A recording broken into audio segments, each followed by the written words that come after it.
Good evening, everyone. Welcome back to the Evermore YouTube channel. It's Chris back with a post-match reaction. Newcastle United have just been defeated 2-0 at home to Arsenal. Second place in the table, Arsenal. Bit of a frustrating one, this one. I felt we could have got more out of the game. It's been a long time since I've had to do a bit of I suppose, not so much a negative, but a post-match reaction on a defeat. So that's a good thing. But yeah, we're going to get stuck into this in a second. Just talk a little bit about the key moments of the game.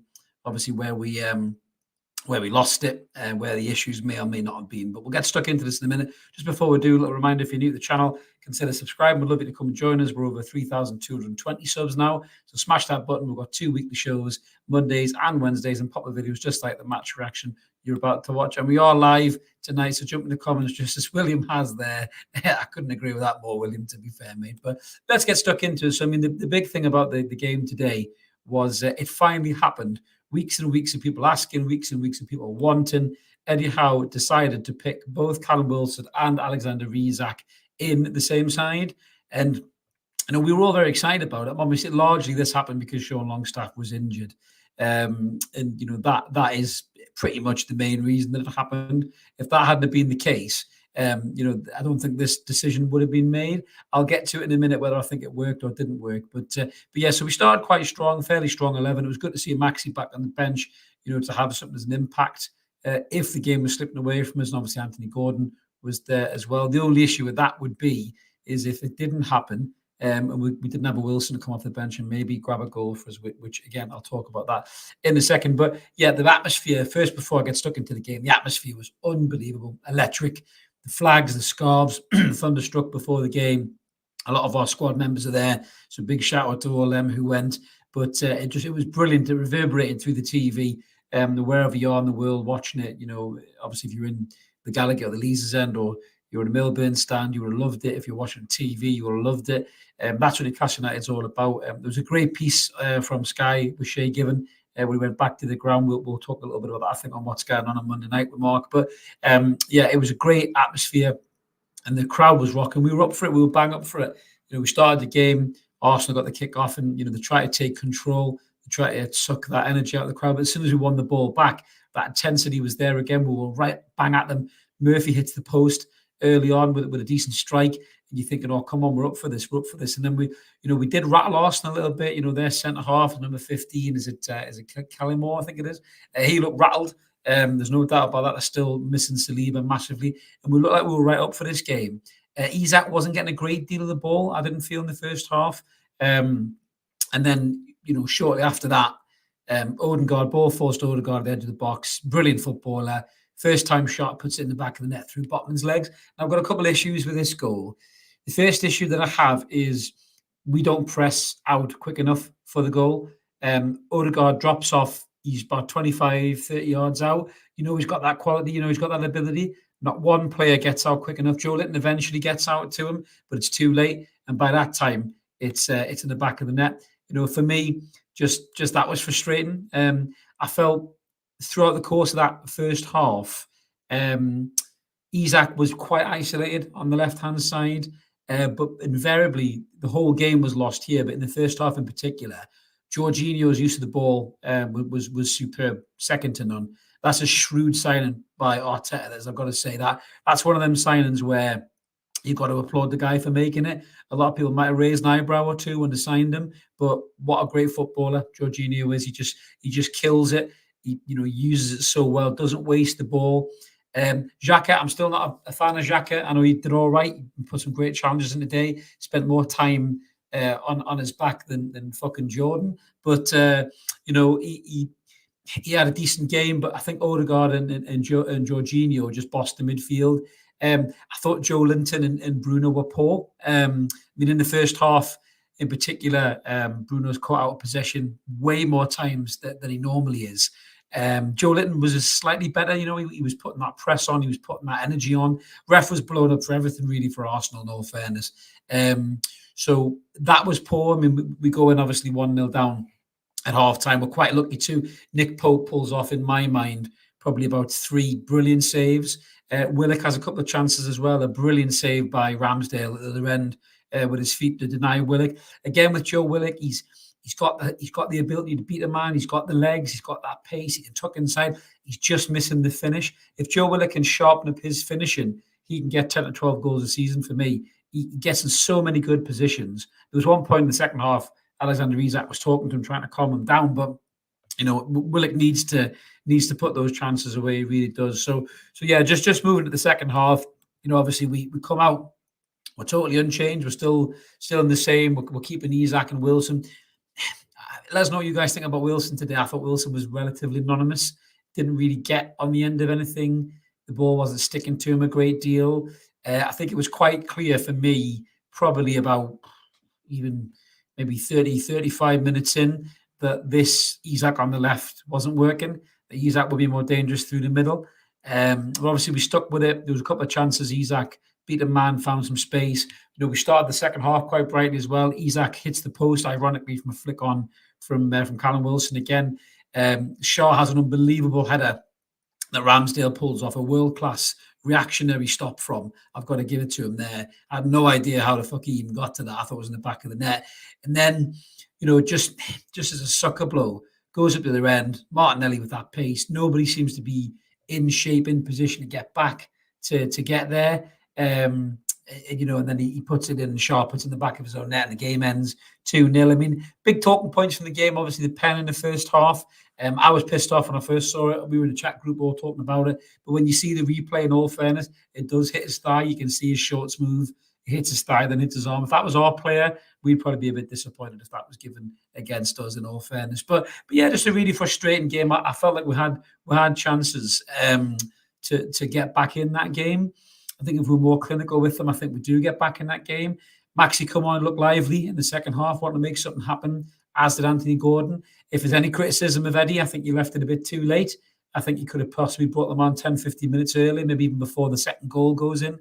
And we could maybe get on the end of something there, maybe get back into the game a bit quicker than Arsenal get that second goal. But I'm not going to criticise Eddie too much, because obviously, he's Eddie Howe. He's brilliant, Sir Eddie Howe. But yeah, it's really frustrating for us, I think, that kind of a game, because we want to be hanging with teams like that.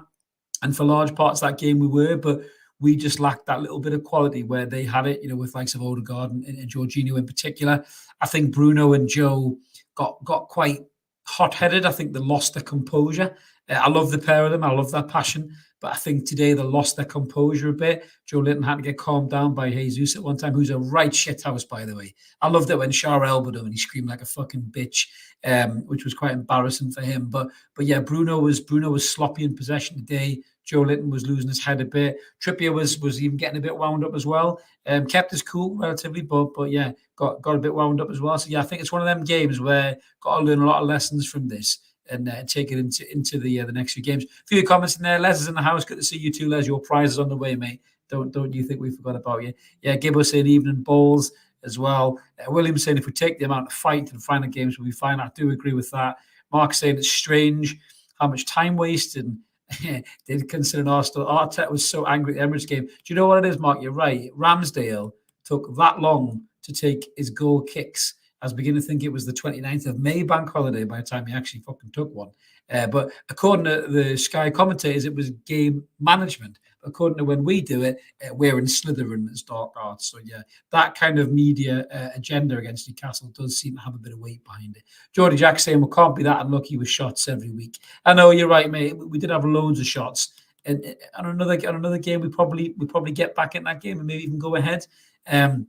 I just think today it was all against us, really, really was. Andrew said he didn't expect us to win. It's a bit of a pisser. Liverpool was sensed.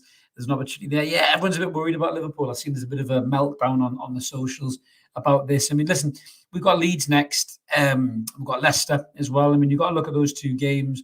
Realistically, going into this game, your heart would have said possibly a point.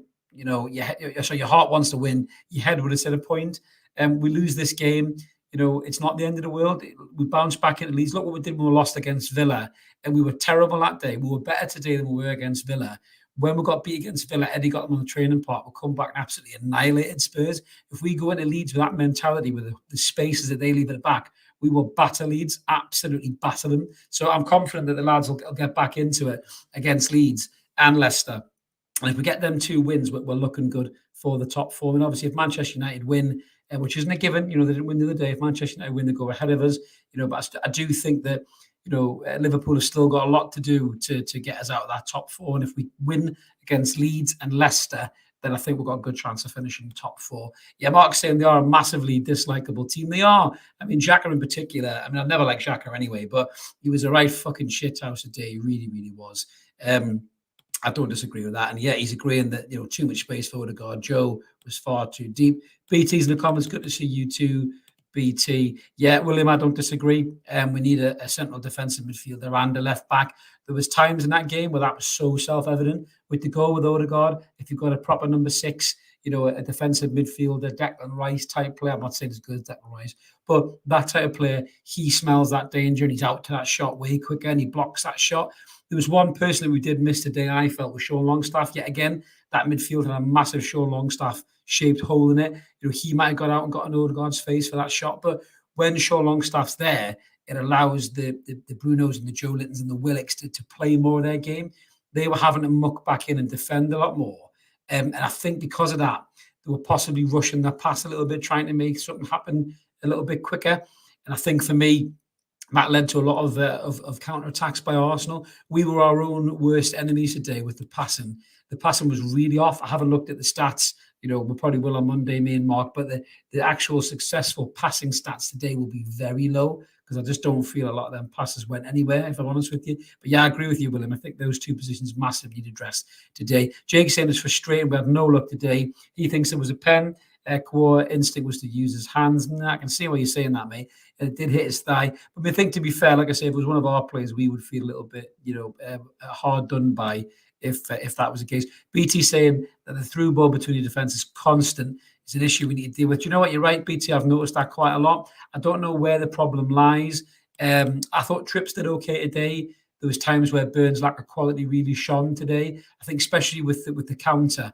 I think there was a couple of times where we got the ball and we broke and Dan Burn stretched them big long legs and he went up and he just lost the ball. He overran it. He didn't quite have the touch. And I think that's where Dan Burn probably struggles the most. From a defensive aspect, he's brilliant. He's great. But going forward on the attack, if you put someone like Grimaldo in there from Benfica or even Tierney who came on for Arsenal who's been linked to us, I think we're more of a threat going forward from left back. Tierney didn't look particularly great today, I must admit, but still only had a little cameo, to be fair. Jake saying again, we were frustrated after that away game, a free kick that leads to a goal and was vulnerable, to the counter all game. Yeah, you're right, mate. I do think that was the case. Yeah, Mark saying Sean was a massive miss. Absolutely, Mark. Can't agree with that even more. Gallagher Brown is saying it could have easily gone the other way. We move on. Who are the lads? Yeah, fair play, Gallagher. I don't disagree with that. Shares in the comments. Hardest game of the season. But we never stop battling. That is a big thing, Shares, to be fair, mate. I think the graft is there. I mean, this Newcastle United now, whether we're getting beat, I wouldn't say comfortably, whether we're getting beat, we're chasing a game. We do look like we're trying. Even, when the subs came on, I thought Elliot Anderson had a nice cameo as well. I thought he got in some good positions. The more games he plays, the better his quality will become. He'll be able to tuck inside, maybe have a shot or find a pass. He looked decent. He got in some good positions and he fucking rattled Xhaka as well at the end, which I absolutely adored. So well done, young Anderson, on that one. But I think if we beat Leeds and Leicester and we get in a strong position and we're looking like we're guaranteed top four, I think we might see Elliot Anderson get a start maybe towards the back end of the season, which would be great to see as well. Comment there from Paul in the comments. Good to see you too, Paul. Abu saying Bruno, Paul. Do you know what? I love Bruno Guimaraes. We all love Bruno Guimaraes. I'm not going to bury him because I know what Bruno's like. He's such a passionate player that he'll be out on Twitter saying he apologises to everybody for being so poor. But that was probably his poorest game I've seen in a long time. I don't know what it was. I don't know if this ankle issue was causing him bother or if the game was so big because in his mind he's thinking, I got the goal last season, I can do it again. And he's maybe trying too hard. Maybe he was frustrated about the way Odegaard and Jorginho were keeping the ball and moving the ball. And he was chasing shadows a lot, him and Joe Linton. But Bruno was really poor today. Those little, hip turns and twists weren't coming off. His touch was poor. He put a couple of shithouse tackles into people as well. The one on Saka when he stamped on his heel. He was maybe a little bit lucky they didn't go back and have a look at that. But it was a frustrating day at the office for Bruno. Those passes weren't finding the man. Obviously he shoots for the pen. Even the shot was a bit weak. It was a bit wayward. It was a bit low. It was a bit flat. So not one of Bruno's better games, to be fair. And I think there's better games to come from Bruno Guimaraes in a black and white shirt than that. But it's not his fault. I'm not going to take it all out on Bruno. I think we did lose the game in the midfield where Jorginho and Odegaard just bossed it, to be fair. And credit to Arteta for that. I think if he puts Partey in there, Partey sits deep and allows Bruno and Joe Linton to play their game. Whereas I think with Jorginho's use of the ball, they spent most of the game chasing shadows. I think it was good tactics by Arteta, and that won in the game, in all fairness. Yeah, and William says again, we missed the work of Longstaff. I really think that was a huge blow, a bigger blow than anybody really realises, I think. Johnny's Jack is saying he was disappointed with the Anderson foul in the box. Yeah, I must admit. I mean, I think the referee was what was the word? I wouldn't say he was biased towards Arsenal, but he wasn't interested in giving us a great deal of decisions today. There was a lot of fouls going on Isak and Wilson. The one with Wilson in the second half is a stonewall foul, free kick maybe about 25 yards out, just to the left-hand side. And the ref didn't even look at it. You know what I mean? So for me, I just think it's, as Mark says there, it's one of them days where we just weren't clinical enough.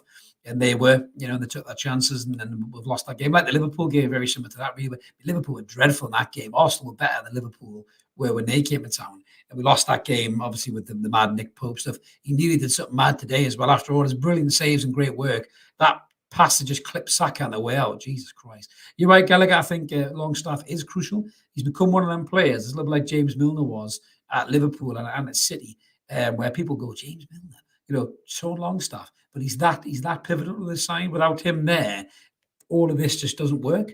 And I think losing him is massive. And I think if he plays today, Isak's through the middle, Wilson's off the bench, and I think, we're a better team, we're in better shape, and possibly, Wilson can come off and nick a goal if we are a goal down, and then that might change the whole dynamic of things, really. As BT says there, we didn't command the midfield enough. I totally agree with that, mate. Got Spider in the comments saying we can't win every game. Absolutely, yeah. It's all about the comeback in the next games. As I said before, Spider, I think if I was Leeds, I'd be worried that we lost that game because look what happened to Spurs after we got beat by Villa. Eddie will have them on the pitch, and I think on the training pitch, and he'll not be happy with that game. Some of them goals, not be happy at all. G. Marsh is saying another day we win. Thought a draw, but the day next season we'll finish above them. Yeah, I mean if we do well in the transfer market, Marsh, absolutely, mate. I don't see why we wouldn't do as well. I agree with some of the stuff that you're saying there, Abu. The subs left late, Bruno before today. The Wilson Isak thing, potentially, you're right, has shown today that doesn't work, but it was Arsenal. If you'd played them against Leeds or Leicester, we could be waxing lyrically. They could have 2 goals each. We could be winning 4-1. So it's one of them, isn't it, really? But the sloppy passing is the issue, I think. The way we used the ball today was very uncharacteristic of Newcastle this season. Every single pass was rushed. Every single pass seemed to go to the wrong player. I mean, Joe Linton, I think, is it the second goal? That pass he hits, totally mishits it, undercooks it. They cut it out. They're out of the end of the pitch. I feel a bit sorry for Fabian Schär, puts it in the back of his own net.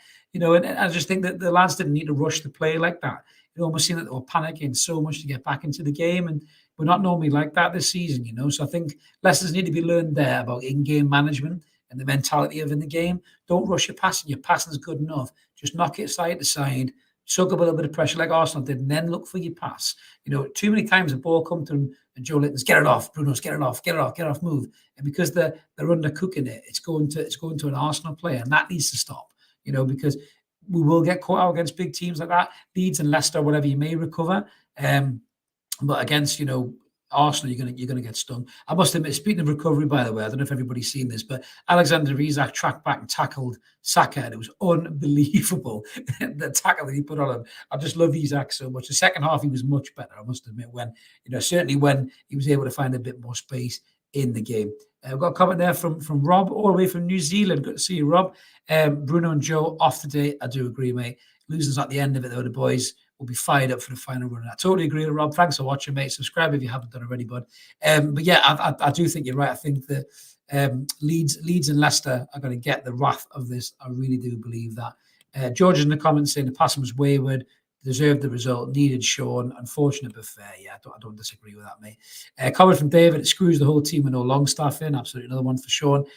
So it puts Joe Linton on the right, where he never looks comfortable. Bruno sits too deep, you're right, where he doesn't like as much as he loses the ball. Yeah, I prefer Bruno to be a bit further up the pitch, and I think that's the goal in the end, really. And maybe if Sean is to be a squad player, and we get a really good number 6, then, or number 4, as PK says, and that might be the plan. Stephen saying 8 wins and 10 not bad, still in our hands. Absolutely, yeah, we've got to remember that. It's not the end of the world here. We're not going to stop, binning the lads off.